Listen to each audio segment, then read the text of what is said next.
तुम्हारे परवरदिगार ने फरमाया है कि तुम मुझसे दुआ करो, मैं तुम्हारी दुआ कबूल करूंगा।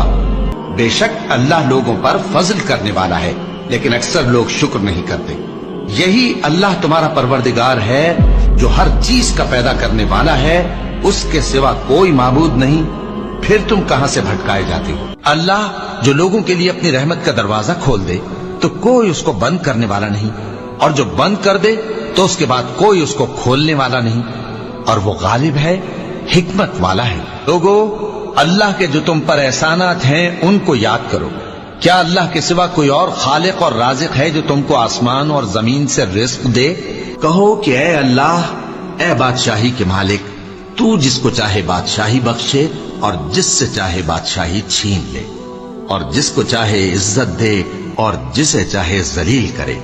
हर तरह की भलाई तेरे ही हाथ है, और बेशक तू हर चीज पर कादिर है। तू ही रात को दिन में दाखिल करता और तू ही दिन को रात में दाखिल करता है। तू ही बेजान से जानदार पैदा करता है और तू ही जानदार से बेजान पैदा करता है, और तू ही जिसको चाहता है बेहिसाब रिस्क बख्शता है। तमाम बादशाहत अल्लाह ही की है, आसमानों की भी और जमीन की भी। वो जो चाहता है पैदा करता है, जिसे चाहता है बेटियां अता करता है और जिसे चाहता है बेटे बख्शता है, या उनको बेटे और बेटियां दोनों इनायत फरमाता है, और जिसको चाहता है बे औलाद रखता है। वो तो जानने वाला है, कुदरत वाला है।